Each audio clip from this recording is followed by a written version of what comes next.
Students, today we will start single discrete perceptron training algorithm. Now, in case of single discrete perceptron training, we have to basically initialize with certain parameters. Before initializing, we will start this with the help of this diagram.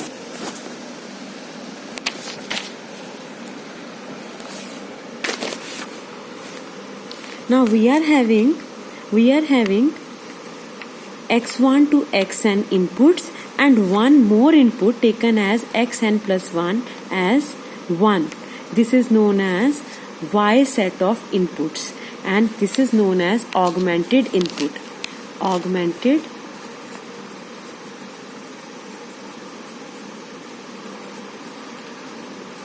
This is augmented set of inputs where y is equal to x plus 1 more.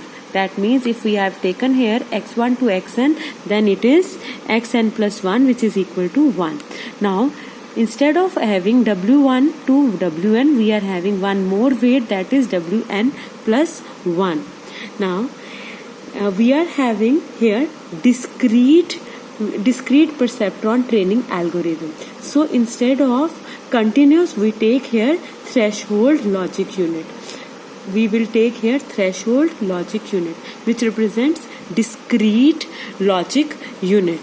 And we will now have the actual response O and the teacher response D, where an error generator is required or a learning signal generator is there, which is D.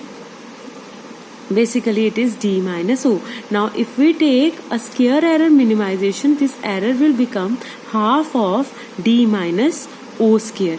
Half of D minus O whole square. Now we'll start the algorithm. Now the first step of the algorithm is we are given with the P training pairs. Now P training pairs are x1 d1, x2 d2, xp dp. That means if we are talking about first training pair, that is from x1 to xn, with this we are having a d1 pair, that is first desired output. Again we are having x2 d2. It is again a pair, input vector and the desired output. Input vector and the desired output. Now these are the desired with the input values. Now xi, if we talk about any input xi, it is n cross 1. That means under x1 we are having n number of inputs. So di is 1 cross 1. So we are having P training pairs. And note that augmented input vectors are being used here, which are wi, which is equal to xi plus 1 more, that is 1.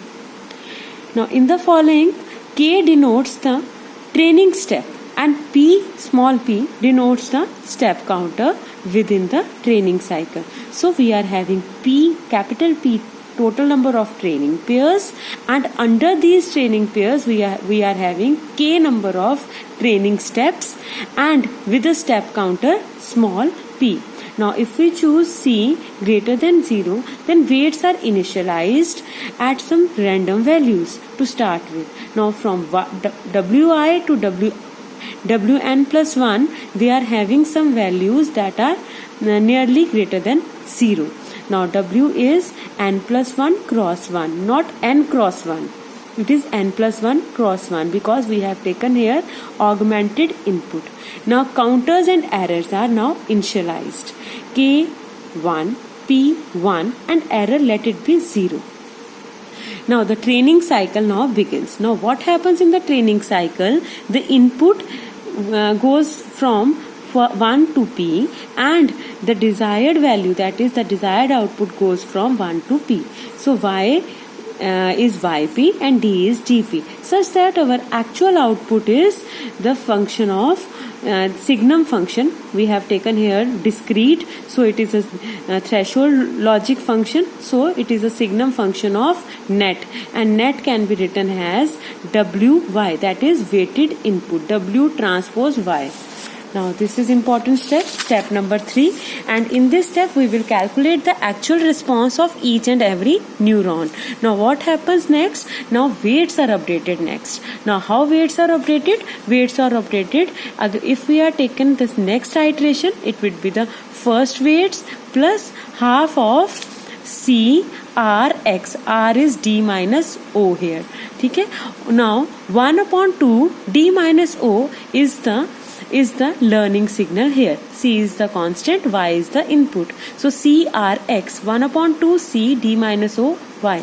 Now after that cyclic error is computed. Now cyclic error is the previous error plus the error introduced in that step. So half D minus O whole square is the error at the step plus the previous error. Now if P is less than the total number of inputs, then P is P plus 1, K is K plus 1, and go to again step number 3. You have to calculate the actual output there.